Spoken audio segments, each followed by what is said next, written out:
श्री ओम नमो भगवते वासुदेव विश्वेश्वराय आदि पुरुष अपरंपार अलेख पुरुषाय नमः। जगत बंधु ज्योति स्वरूप जिये की जाननहार, हरि यश मांगन आयो दास प्रभु के द्वार।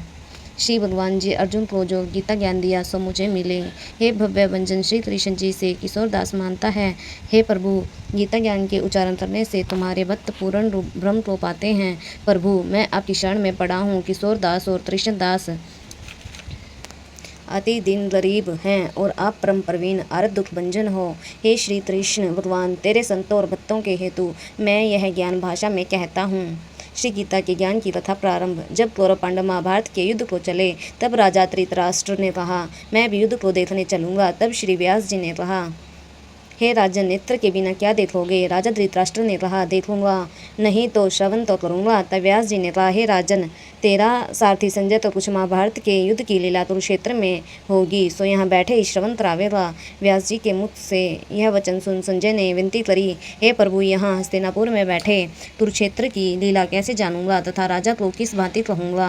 तब व्यास जी ने संजय को यह वचन कहा, हे संजय, मेरी कृपा से मुझे यहाँ ही सब दिखाई देगा। व्यास जी के इतना कहते ही संजय की दिव्य दृष्टि हो गई और बुद्धि भी दिव्य हो गई। अब आगे महाभारत का कौतुक कहते हैं, सो सुनो। 7 अक्षौहिणी 7 पांडवों की और 11 अक्षौहिणी सेना कौरवों की, यह दोनों सेनाएं कुरुक्षेत्र में जब एकत्र हुई, तब धृतराष्ट्र ने पूछा, हे संजय, धर्म के क्षेत्र कुरुक्षेत्र में युद्ध की इच्छा से एकत्र हुए मेरे और पांडु के पुत्रों ने क्या किया? संजय ने कहा, पांडवों की सेना को व्यूहित देखकर दुर्योधन आचार्य द्रोण के समीप जाकर कहने लगे, हे आचार्य, देखिए, आपके शिष्य बुद्धिमान द्रुपद पुत्र ने पांडवों की बड़ी सेना की कैसी व्यूह रचना की है। इस सेना में अर्जुन, भीम जैसे बड़े बड़े धनुर्धारी वीर, विराट, महारथी द्रुपद, दृष्टकेतु, चेकितान, बलवान काशीराज, पुरुजित, कुंती भोज, नरों में श्रेष्ठ शैव्य, पराक्रमी युधामन्यु, बलवान उत्तमौजा, अभिमन्यु और द्रौपदी के पुत्र सब के सब महारथी हैं। हे ब्राह्मण श्रेष्ठ, आपके समनार्थ अब मैं अपनी सेना के प्रधान सेनापतियों के नाम बताता हूँ। आप भीष्म, कर्ण, युद्ध विजयी, कृपाचार्य, अश्वत्थामा, विकर्ण, सोमदत्त का पुत्र भूरिश्रवा और बहुत से शूरवीर मेरे लिए प्राण तक देने के लिए तैयार हैं। ये लोग शस्त्र चलाने में अति निपुण हैं। हमारी सेना को जिसके भीष्म रक्षक हैं अपरिमित बल है, और उनकी सेना जिसके भीम रक्षक हैं थोड़ा बल है।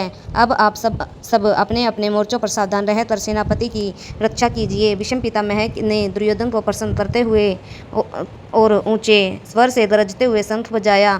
फिर वहां चारों ओर शंख, नगाड़े, ढोल, गोमुख आदि बाजे बजने लगे, जिनका बड़ा अभ्यंतर शब्द हुआ। जिसके अनंतर श्री कृष्ण और पांडव अर्जुन ने दिव्य शंखों को बजाया। श्री कृष्ण ने 5 जन्य और अर्जुन ने भी देवदत्त नामक शंख को, और भीषण कर्म करने वाले भीम ने पौंड्रथ नामक बड़े शंख को बजाया।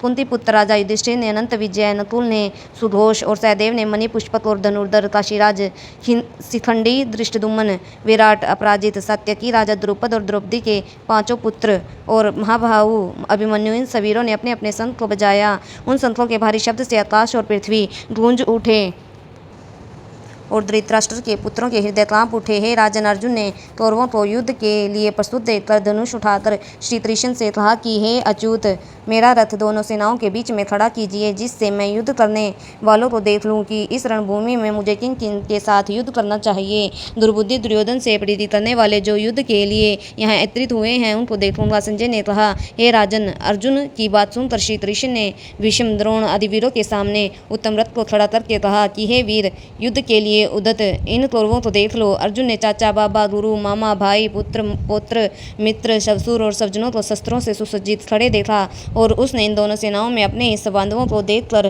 परम दयाद्र हुए यह वचन कहे, हे कृष्ण, युद्ध की इच्छा से आए हुए इन अपने बंधुओं को देख, मेरे अंडीले होते जाते हैं और मुख सूखा जा रहा है, मेरा शरीर विकल होता है, गांडीव हाथ से गिरा जाता है।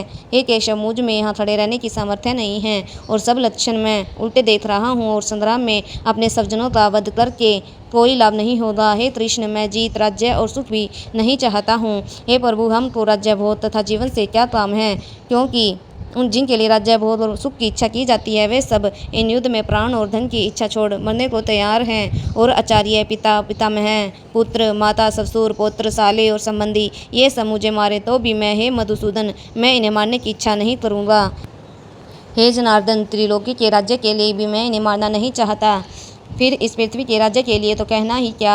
हे जनार्दन, धृतराष्ट्र के पुत्रों को मारकर हमारा क्या भला होगा, इसलिए हमें अपने भाई धृतराष्ट्र के पुत्रों को मारना अनुचित है। हे माधव, सब जनों को मारकर क्या हम सुखी हो सकते हैं। ये सब लोभ के वशीभूत हैं और कुल के नाश करने तथा मित्रद्रोह करने में पाप को नहीं देखते। कुल नाश के दोष तो जानते हुए भी हमको इस पातक से क्यों नहीं दूर रहना चाहिए। कुल का नाश होने से कुल के प्राचीन धर्म नष्ट हो जाते हैं, फिर धर्म नाश होने से कुल में पाप बढ़ता है।